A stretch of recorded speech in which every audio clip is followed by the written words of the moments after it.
and kiss my ass. Fuck you, Chioma. How dare you? I'll brush me to this rat. It's been a lot of fuck you, fucker, ficky, fucker, fucker, fuku, going back and forth. You too, Laura. You're so uncouth, Jesus. I'll say it again respectfully. Fuck you, Chioma. Fuck your friend Kika. How about that? Was that friendly enough, girl? What?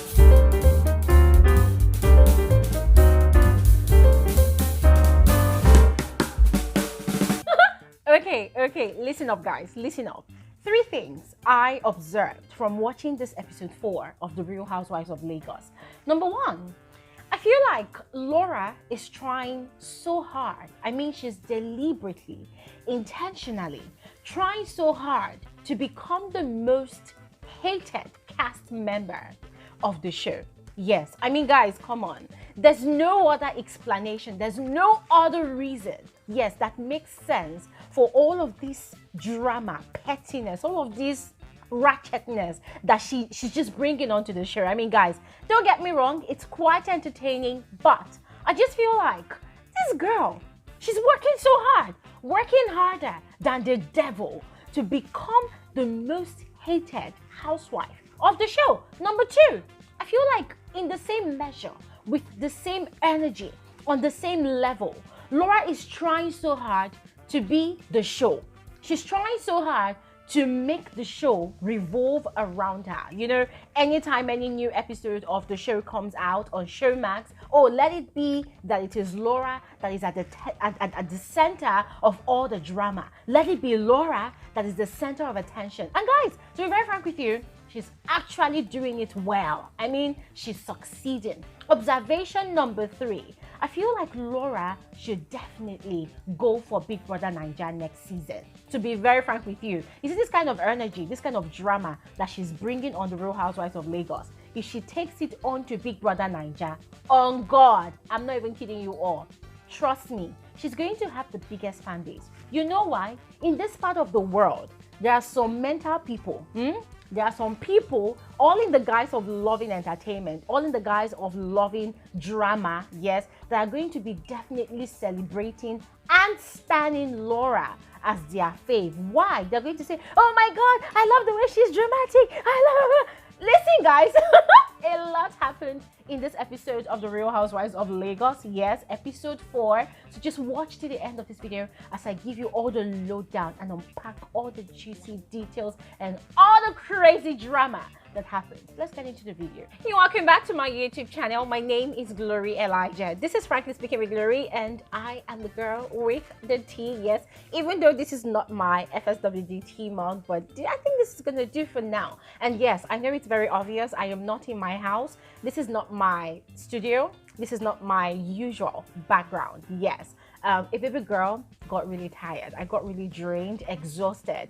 I totally needed to get away from work and all the stress that comes with my life. So I'm in a stay away place. Yes, having a staycation. This is not my house, and I'm just literally chilling. But then that did not stop me from watching The Real Housewives of Lagos, because guys, the way episode 3 ended, I knew that there was more to come. I knew that Laura's drama, yes, had not ended. So I totally needed to catch up with episode 4, and I do not regret catching up with that episode, because trust me, it was insane. It was insane, because to some extent, I was trying to create some excuses for why Laura behaved the way she behaved in episode 3, but then I watched episode 4, and that was just what automatically made me come to the conclusion of the observations that I had at the start of this video. Yes, so let's just quickly get into it and talk about it. And by the way, let me officially remind all of you that tomorrow is Saturday, and we are going to be having FSWG YouTube live stream, same time, 3 p.m. WAT, same YouTube channel, Frankly Speaking with Glory Elijah. So do not go anywhere. Make sure you join us. Tell your friend to tell their friend. Invite people. There's a lot to talk about. That said, let me continue with how this episode actually unfolded. This episode started with Laura apologizing to Caroline for threatening to give her a dirty slap. Now, to be very frank with you all, I did not think that apology actually came with remorse. I did not think that apology came from a place of Laura feeling bad or sad about what she had done over messing up the evening. I felt like it came from a place of, okay, Laura had had enough of her own drama that she actually initiated, and so she wanted the whole conversation to just move on away from her. But then guys, Chioma did not allow everything to simmer down that easy, because she just had to bring up her own kind of drama by telling Laura to please ask her sister Linda Ikeji to take down the fake story she published on her blog about her friend, a sister, a business partner, Kika Osunde. Now, for those of you who know Kika, you will very well know that Kika is Chioma's best friend. Kika is Chioma's business partner. Both of them, they are like sisters. They do everything together. They love each other so much, and they are ride or dies with each other. They have each other's back till eternity. That is how strong their bond is. Now I can see that Laura is in a bit of a sober, more reasonable mood. I use this opportunity to tell her sister, while she's taking down the fake stories about Caroline, can she please take down the fake stories about my sister / business partner, Kika? But at the moment Chioma chipped that in, Laura lost it, you know, and then she came with F Chioma, F Kika, who the hell are you, blah, blah, blah. Please don't let us talk about Kika here. And if you're talking about Kika, fuck Kika. Fuck Kika. Fuck Kika. Kika can kiss my ass. How you, Chioma? Guys, probably Laura was thinking that Chioma was going to be all classy and bougie and not say anything and not, you know, reciprocate that kind of petty energy. Guess what? Chioma fired back at her. You gave me attitude. Fuck you. You too, Laura. You're so uncouth. Jesus. You came in there, so you arrived last. You want me to get up and receive you as I don't understand. Yes. Bitch, get the hell out. I should get up and receive you. What do you think you are? Laura, that's okay.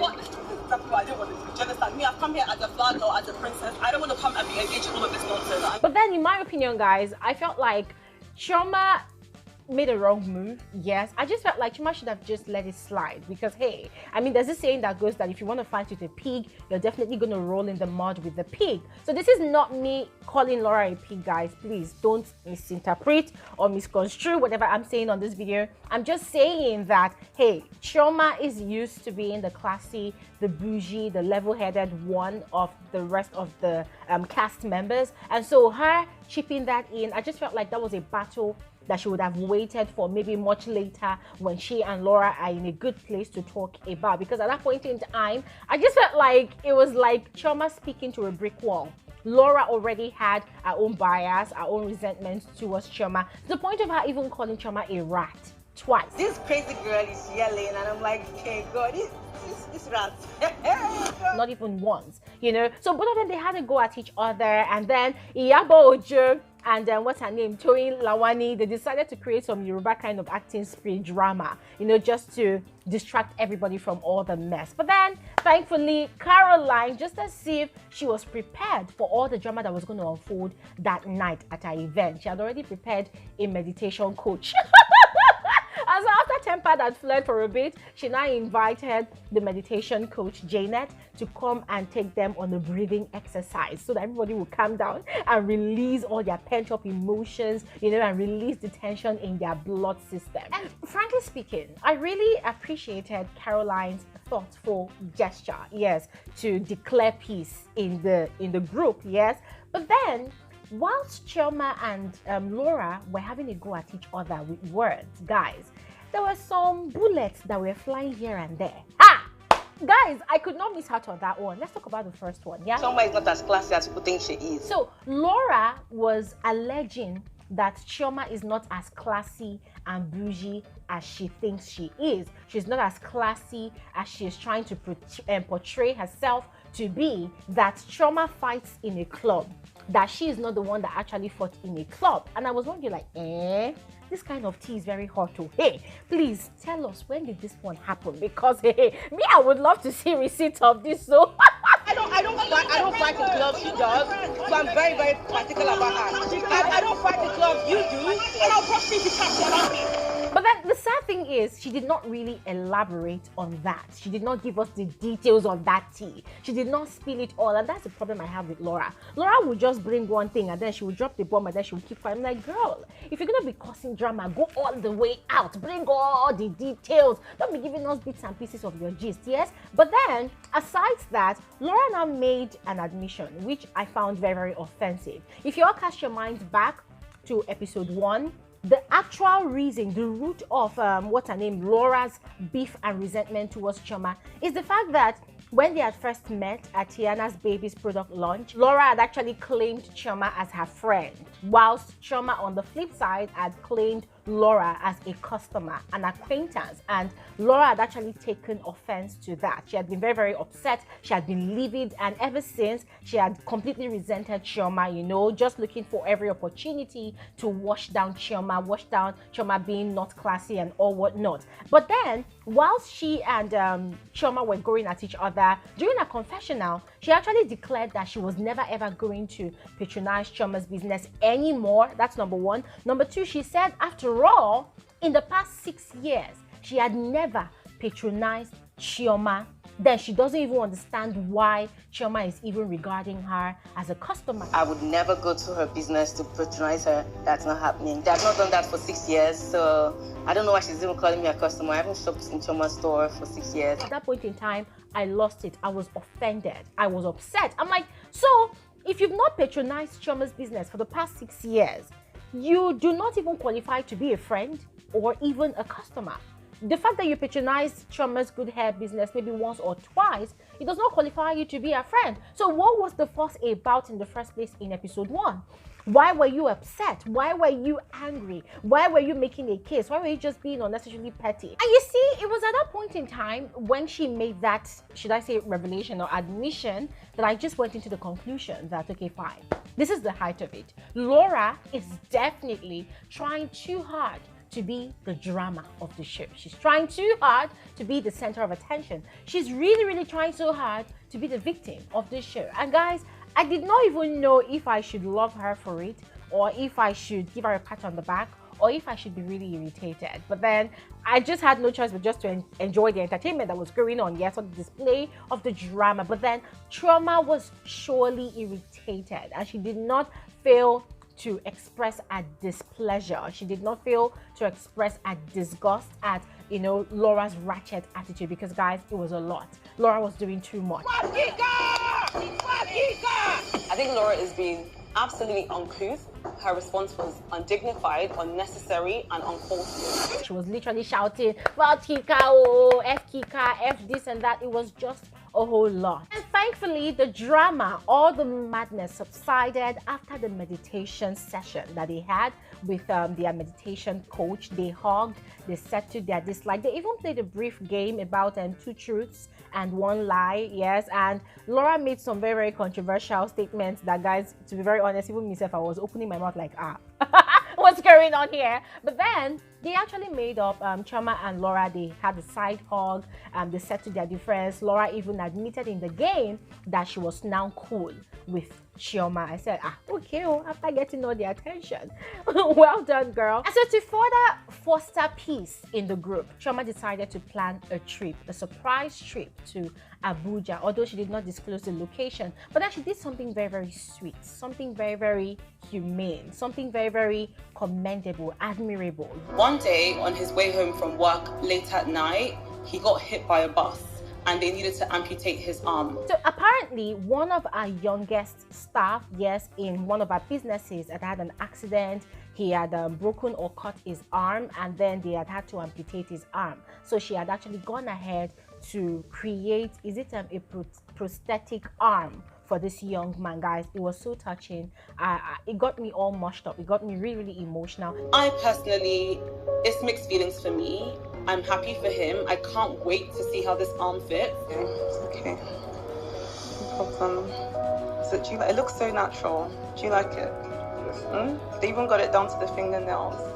And you see, this is one thing that people don't really know about Chioma. And I'm not saying this to speak good things about Chioma or to blow her trumpet or anything, but if you've been following Chioma on Snapchat or maybe on Instagram, you will know that Chioma is that one boss that actually takes the welfare of her staff very, very serious. There's a lot of videos, there's a lot of scenarios of Chioma dashing her staff dollars, hard currency. There's a lot of scenarios where Chioma is literally treating them to lunch, to meals. There's a lot of scenarios where, I mean, guys, it's whispered on the island, yes, in Lekki environs, that if you work in any of Chioma's businesses, you don't want to resign, because from that place alone, the tips you're getting from, and not just the customers, but from also Chioma and the business partner Kika, it's a lot. It's even more than the salary of somebody that works in a bank on a normal day. I'm just putting out this gossip out there, that this is what I have heard from legit sources. But then, not to deviate from the matter, Chioma did that for that staff, and guys, it was really, really a commendable gesture, a very, very kind gesture coming from Chioma. We also saw some positive sides to Laura, just to show us that Laura is not only always about the drama, the pettiness, and the ratchetness. Yes, Laura is actually up to some big things. She is cooking up a huge fashion collaboration with her fashion designer friend Amina, and guys, I am definitely looking forward to all of that, because to be very honest, even though Laura is all of that messy, chaotic, and all whatnot, I think she's also got some very, very good and amazing fashion styles. So I am definitely looking forward to her fashion line. And then we also had Chioma, who called for dinner with the ladies, number one, to cool off the tension that's been brewing, you know, between all of them, and then to also announce to the ladies that she was planning a trip, yes, to some unknown location. She did not disclose the location of the trip to the ladies, but then Iyabo Ojo actually announced that she was not going to be around, since she was also going on a trip herself. And then finally, the moment we've all been waiting for, the introduction of Mariam, the 6th Real Housewife of Lagos cast. I'm nice, you know, I'm everything. I'm your sister, I'm your girlfriend's best friend. I'm your husband's best friend, but no, don't allow your husband to have a female best friend. I'm not trying to brag, but I'm one of a kind. Guys, see, first impression about Mariam.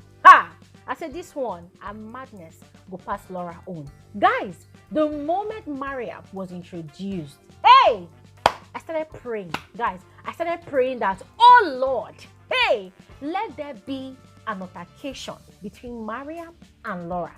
I want to see something. I just want to check something. I want to see if Laura's energy will be able to match Mariam's energy. Because you see that Mariam's introduction, guys, hey, it came with a lot of bullets. It came with a lot of street madness. It came with a lot of street smartness as well. Now, don't get me wrong. I'm not saying that Mariam is not classy or ratchet or whatnot. Nah, she comes with the class. She comes with the levels. She comes with the bouginess. She comes with the wealth. She comes with the money. What are you talking about? Fine husband, fine baby.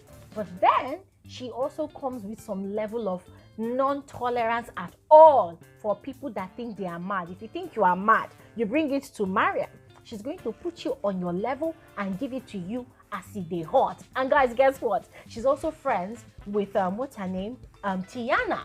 Ha! I said, okay, Tiannah always has a way of having friends that are like her in one way or the other. But besides all of that, Mariam is a professional PR executive that's got her own business going for her. She also looks like a fashion and style icon. She works closely with Tiannah. Yes, both of them, they are friends. They've been friends for years. They're like family already. She's got this huge mansion located at Banana Island, the bougie area of Lagos. In fact, that's the most expensive area of Lagos, Nigeria. I don't know, probably the whole of Nigeria. I don't know. But then everything about Mariam screams money, screams class, screams confidence, screams no-nonsense personality at all. And so Toyin Lawani, that Tiannah, had actually invited Mariam to accompany her to Chioma's trip.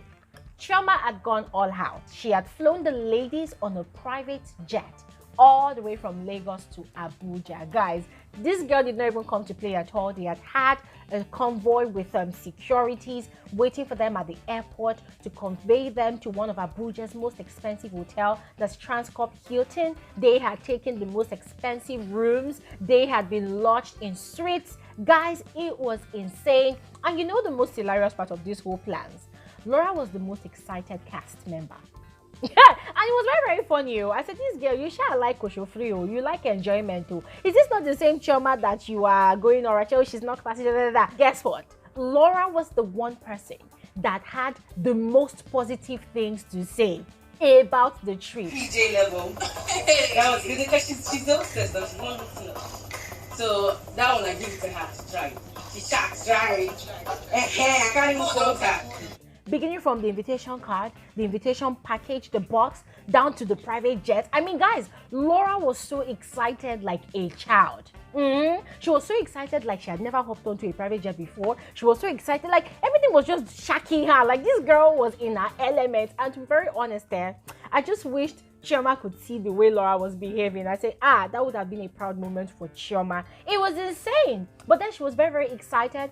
She was even promising herself that she was going to try as much as possible not to be dramatic. And then she had invited a very, very good friend. I can't remember her friend's name. But then Chioma had given all the ladies, the opening to bring a +1 along for the trip. And then Laura had invited a very, very close friend, yes, who seemed like a ride or die as well to Laura. That one looked like, oh, Laura, you die, I die, you cast, I cast, you fight, I fight, you do whatever, I do whatever. Chioma as well had invited a very, very good friend, yes, Teme. That one, according to Chioma, is also classy, bougie, but then if you step on her toes, she's going to literally eat you alive. What's her name? Tiannah had invited her daughter Tiannah, yes, and I'd also invited Mariam, yes, just for her to meet the rest of the ladies. I felt like that was just a way for the creator of the show to kind of introduce Mariam as the new sixth cast, to join the show. And for Caroline, guys, we did not see who Caroline had invited because the show did not continue. It kind of ended at that point in time. But then, guys, overall, it was already looking like the gathering was getting boring. Chioma was getting, upset and fretting that, oh my God, she wanted this whole thing to be fun. She wanted everybody to be having fun. But then it was looking like everybody was just, tense, since they did not really know each other. So they had to do some introductions to, kind of free themselves and get along with one another. And then that was where episode 4 ended. But we also saw some snippets from episode 5 as the ladies were already getting along. They were already playing games, and then they were playing some questioning games where questions were being asked and some shots were being fired. Guys, I'm not going to give any of you any spoilers just yet, so we're just going to hold on. Now we'll see if episode 5 is going to be very, very peaceful as the rest of the ladies had actually hoped it would be, or if there's going to be another drama that will unfold. Ladies and gentlemen, go ahead, let me know what your thoughts are about this episode 4 of the Real Housewives of Lagos. I would love to know what you all think in the comment section below, as I see you guys tomorrow during our FSWG Saturday YouTube live stream by 3 p.m. WAT on this channel. Have an amazing TGIF. Bye.